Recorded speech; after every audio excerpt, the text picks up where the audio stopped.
Hello again. Gary Stearman. Welcome to Prophecy Watchers, another daily update. And once again, very pleased to have in studio Avi Lipkin. And Avi, of course, lives in Israel and is involved in, if you will, the politics of Israel, the social events that are unfolding at a rapid rate in Israel. In other words, what I'm saying is, if you want to know what's going on in Israel, you listen to Avi. Avi, good to have you back. Good to be home in Oklahoma City. We appreciate that. Thank you. Yeah. Now, we're going to talk about this book. And Avi wrote this back in 2006. It's called Israel's Bible Bloc. And it has to do with the formation of a political party that would join the Israeli Knesset. And having just laid out that fundamental fact, let's go from there. Very good. Thank you. I know that many of your viewers know me many, many years already. Oh, yes. And many have heard about this political party, which seems for some reason never to get established. Mm-hmm. And some people cast aspersions on my honesty even. And what I wanted to say is that last June, I paid my lawyer, Caleb Myers, $18,000. And in June, we submitted the list of signatures, which took me 11 years. Because, you know, we have 34 parties in the Israeli political system, and people are very zealous about their parties. And so to get Jews and Christians to sign up for a party which never existed in 2,000 years, yes, that Jews and Christians would embrace each other and love each other and march together in the streets of Jerusalem or Israel. So people are very wary of this idea. Many people think of the 1900 years of bad relations between Jews and Christians, say, no, we don't want to support this kind of a love party between Jews and Christians. So it took me 11 years. When I finally submitted it to the government, we got some very strange answers. It's called bureaucracy. Mm-hmm. And they said to me, we see that it's taken you 11 years to get 100 signatures, you know, and it's not written anywhere in the law books, but we've decided that any signature over 6 months is invalidated. Oh, really?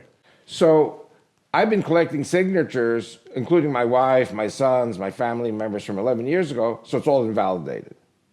Which means I have to redo the list all over again and pay my lawyers, again, another $18,000, which I have. So for those people who say I'm never going to do it, there's news for them.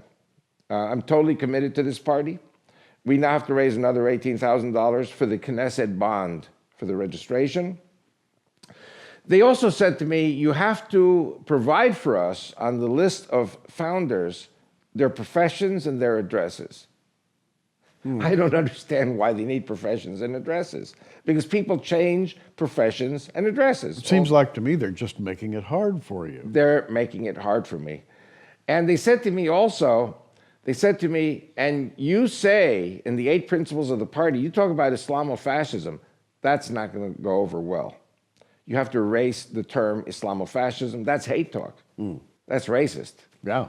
Because we got these socialist holdovers in the Israeli government. The Supreme Court in Israel is socialist. All these people are left-wing people. And still there are these people, Jews who don't like Christians, and there are Christians who don't like Jews. So what I'm doing is a very tough job to get Jews and Christians to march together. And by the way, the name of the party is the Bible Bloc Party, and the word Bible in there suggests that there is a belief system, right?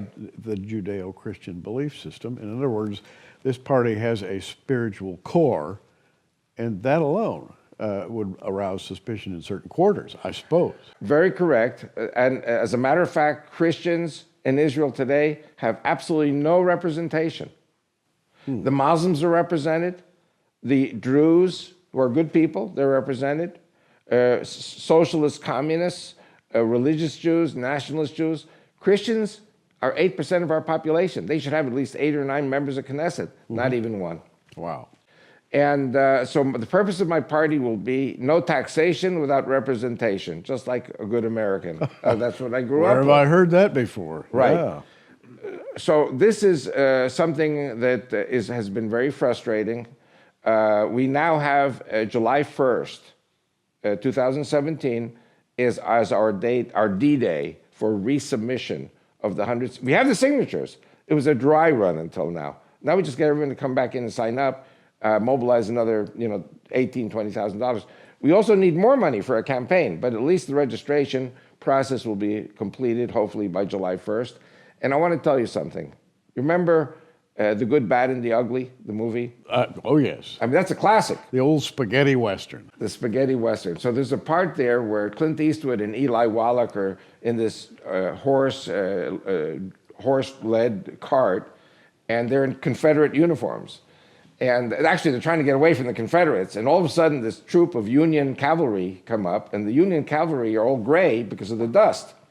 And so Eli Wallach yells out, "Hooray for the Confederacy! Hooray for the Confederacy!" So the commander of the Union cavalry goes like this on his coat sleeve, and they see it's blue.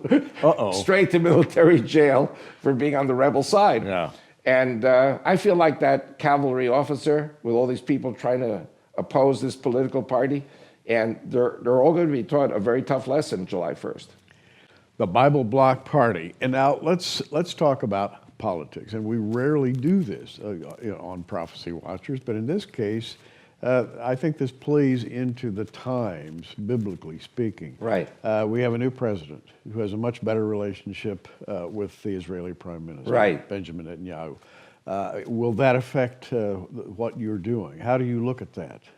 Well, as you very well remember, because we've done so many shows together, so many programs together, and I've been talking about the threat of Islamic terrorism to the United States of America for 27 years. And my first book is Fanatic Islam, A Global Threat, predicted 9/11 4 years before it happened. Mm-hmm. Now, some people said I was a prophet. I said, I'm not a prophet. My wife, Rachel, is getting all this intelligence information, 30 years listening to them. The plan is either to convert America to Islam or to destroy it, because America is the great Christian Satan, so according to the Muslims. So for the moderate Muslims, you do it by moderate means. For the fanatic Muslims, you do it by terrorism. And I personally am very concerned of 9/11 attacks. And my wife picked up broadcasts that they were saying, we will make the 9/11 attack look like pale in comparison to what we're going to do to America now. So I'm predicting the Jews in this country will be dislodged from this country by a giant spatula that God is sending. It's called ISIS. It's called Al-Qaeda or Jabhat al-Nusra. It doesn't matter what it's called. The bottom line is the Muslims are cataloging the Jews. This is especially in this book, Islamic Threat Updates, the Edmonton Revelation. And if the Jews are married to Christians, which they are 80% in America, then the Christian spouses will go with the Jews to Israel, with their children. And so I'm predicting 6 million Jews, 4 million Christians from the United States, Canada, Latin America, and Europe are going to be moving to Israel. And my party will be the biggest party in the Knesset because our population will double and triple. Do you understand why I'm doing a Judeo-Christian party now? I totally understand. No taxation without representation. Wow. Now, in the couple of minutes we have left, you're putting all this information that we're talking about now in more detail on some new DVDs. Very correct. And hopefully in a couple of weeks, I'll be back here again. I produced, and there was a reason for it, I produced 2 new English language DVDs in Israel and in Tel Aviv. The people there have a TV station. They bring people from all colors of the spectrum in Israeli politics. They are very interested in my idea of a party. I then have to redo all of my programs in Hebrew because I have to run a campaign. And actually, I have to redo everything in Russian and in Arabic. Israel's a crazy country.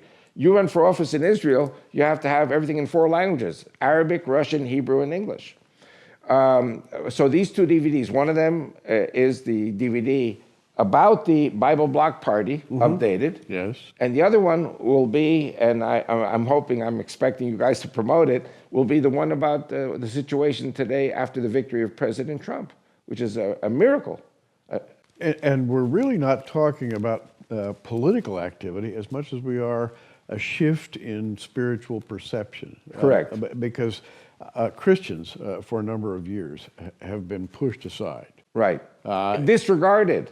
disregarded, and socialism has had its day in the sun for the past 2 or 3 terms of presidency, and socialism courts atheism. That is, the two go hand in hand.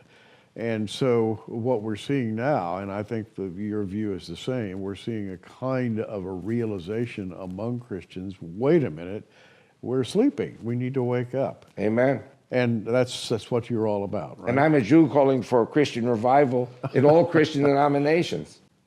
Well, keep it up. We Amen. appreciate it. Thank you. Avi Lipkin, he'll be back with us before long, and he'll have with him those 2 DVDs he talked about. I'm anxious to get into that. Avi, come anytime. We appreciate you, and Godspeed your work. Amen. And you too. Thank you so much. I'm Gary Stearman. Hey, we're watching. You keep watching too. Thanks for joining us on Prophecy Watchers. You can find us on the web at prophecywatchers.com, where you can sign up for our free email newsletter, or follow us at facebook.com/prophecywatchers. In the meantime, keep watching, everybody, and we'll see you soon.